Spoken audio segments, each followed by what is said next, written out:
Okay, we're going to continue on today in the Apocrypha. This is the Wisdom of Sirach, chapter 14, verse 8. He is a wicked man who has an envious eye, turning away his face and pretending not to see human souls. A covetous man's eye is never satisfied with what he gets, and wicked injustice dries up the heart. An evil eye begrudges bread, and is in want of it at his own table. My child, if you have any means, provide well for yourself, and make suitable offerings to the Lord. Remember that death will not delay, and the agreement with Hades has not been shown to you. Treat your friend well before you die, and reach out and give to him as much as your strength permits. Do not miss your time of prosperity, and do not let the good fortune that you desire escape you. Will you not leave the fruit of your labors to someone else, and the result of your toil to be cast lots for? Give and take, and deceive your soul, for there is no looking for luxury in Hades. Human life grows like an old cloak, for from the beginning the decree has read, you will surely die, like the thick leaves on a flourishing tree, which drops some and puts forth others, are the generations of flesh and blood. One dies, another is born. Everything made will decay and disappear, and the man who has made it will depart with it. Happy is the man who meditates on wisdom, who reasons with his understanding, who considers her ways in his mind, and reflects on her secrets. Go after her like a hunter, and lie in wait by her ways, who peers in at her windows, and listens at her doorways, who lodges close to her house, and fastens his pegs in her walls, who pitches his tent close beside her, and finds comfortable lodging, who puts his children under her shelter, and spends the night under her branches. He will be sheltered by her from the heat, and will lodge in her splendors. The man who fears the Lord will do this, and he who masters the law will win her. She will meet him like a mother, and receive him like a bride. She will feed him with the bread of understanding, and give him the water of wisdom to drink. He will lean on her and not fall, and will rely on her and not be disappointed. And she will exalt him above his neighbors, and open his mouth in the midst of the assembly. And he will find joy and a crown of gladness, and possess eternal renown. Men with no understanding will not win her, and sinners will not see her.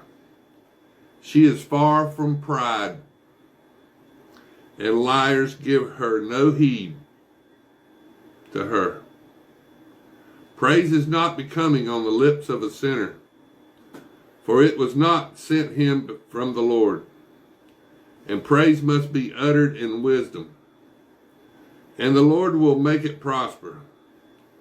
Do not say, it was because of the Lord that I fell away, for he will not do things that he hates.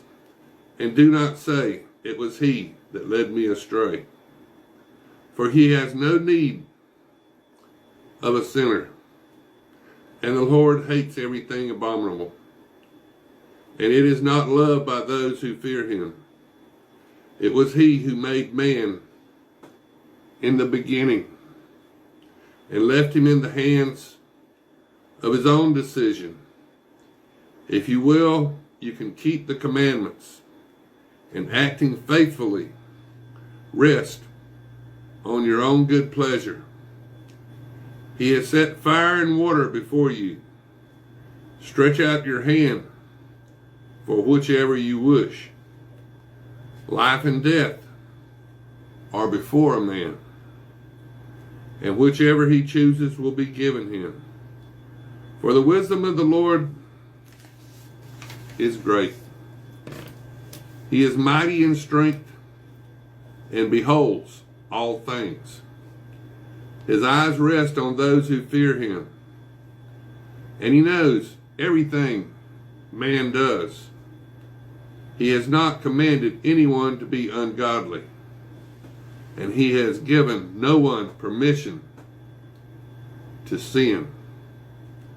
Do not desire a multitude of unprofitable children, nor slightly, nor delight in ungodly sons.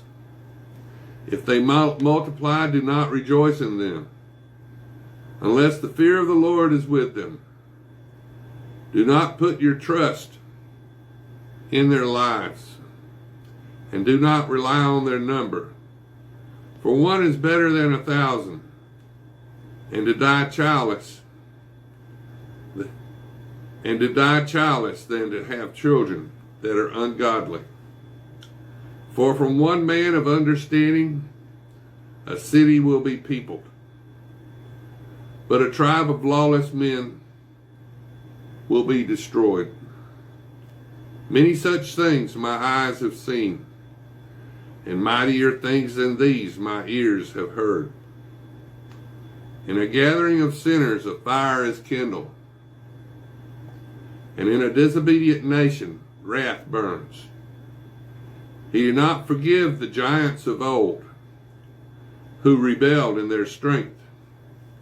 He did not spare the people among whom Lot was living, whom he detested for their pride.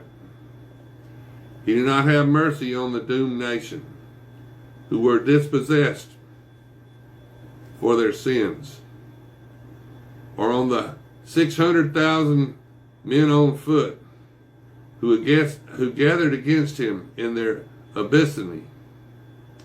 Why, if there is one stiff-necked man, is a wonder if he goes unpunished. For both mercy and wrath are with him. He is mighty in forgiveness, and yet pours out his wrath. Great is his mercy, so great is his correction also. He will judge a man by his doings. A sinner will not escape with his booty, and the steadfastness of the godly man will not be disappointed.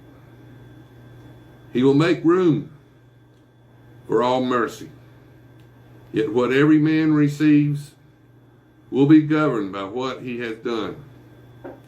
Do not say, I will be hidden from the Lord, or on high, who will remember me?